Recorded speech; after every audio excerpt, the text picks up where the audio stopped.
will be learning how to do English paper piecing and also making this beautiful flower. Okay, let's begin.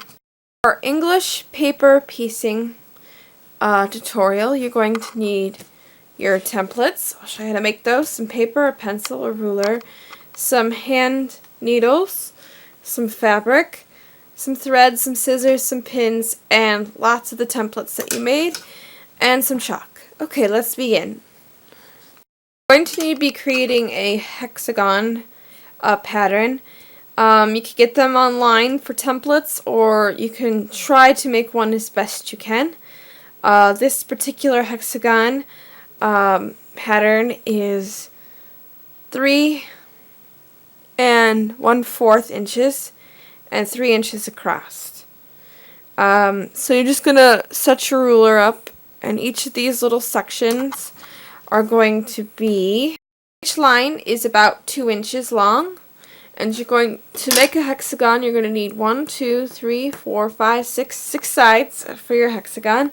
I got my hexagon template online, so your math might be a little different, okay?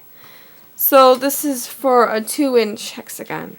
And then from there, you're going to cut that out, and you're going to trace it out on some cardboard, and you'll have a template for this. So this template is for your paper.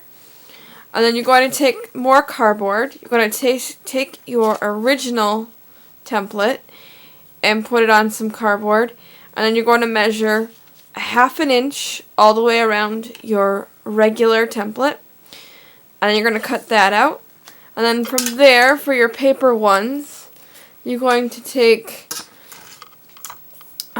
your smaller hexagon to make the paper cutouts, and you're going to use the larger hexagon for your fabric. Okay, so let me take you to the next step.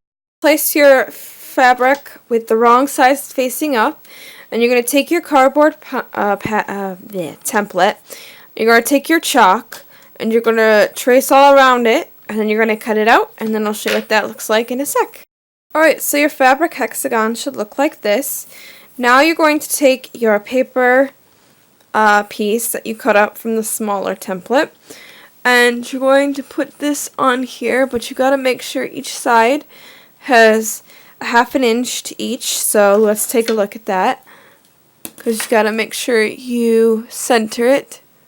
Yep. Alright, so then we're going to take pins, and we're going to pin along your edges, and then I'll take you to the next step.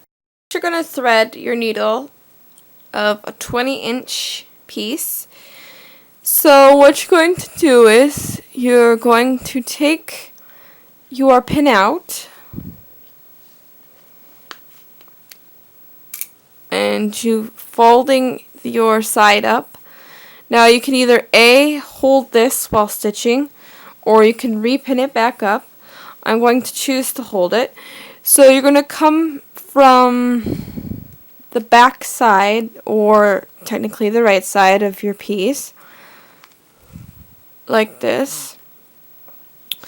So then you're going to do basting stitches on here. So that's just going to be really long stitches. And make sure you go through your paper and your fabric like this.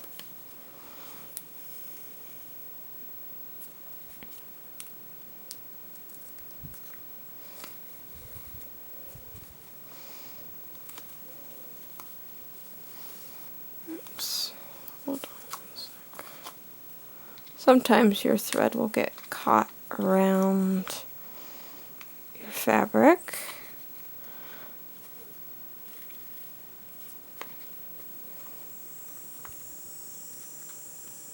So basically you're just doing a running stitch, basting it.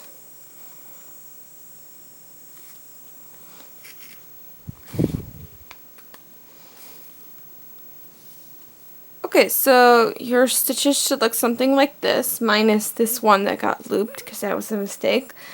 So next you're going to fold up your next one, and then you're just going to repeat that all the way around. and then I'll show you what's next. The last row should look something like this. It's going to be the same as always. You're just going to fold it up and sew right across with your running stitch.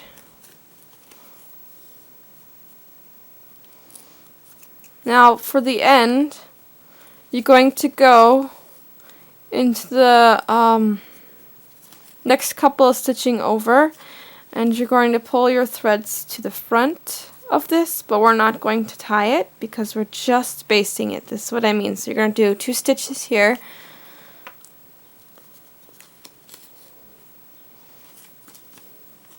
and we're just letting that hang, and that's your first piece for your English paper piecing. Now what we're going to do is we're going to connect it to our half-made flower. If you decide to do this, you're going to need 1, 2, 3, 4, 5, and then 6, and then you're going to need 1 for the center. So that'll be 7. You're going to leave your paper in here. What you're going to do is you're going to put your thread, knot it, and you're going to go through the corner, and you're going to sew up through there, and I'll show you how to do that in a sec. This is going to be a longer piece of thread. Okay, so you're going to insert the hook in here, and you're going to match your corner. The traditional sewing for English paper piecing is to hold it and fold it over. But this particular method is so you don't get your paper caught in the while you sew. So what you're going to do is you're going to do a stitch going in. You're only going to take a couple fibers from the top, and be careful not to get your needle stuck in anywhere. So then you're just going to continue to take your fibers and sew. Okay, then you should have something that looks like this. If you're continuing quilting with this, do not take your paper pieces out. But if you're just making this, what you're going to do is you're just going to snip your basting stitches out and then pull your paper out, and then you can use whatever it wants. But until you're done quilting, do not pull or cut your basting stitches.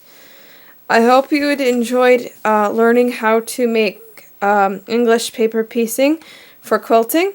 I hope you like, comment, subscribe, and I hope you join me next week for another tutorial. I'll see you later. Bye bye.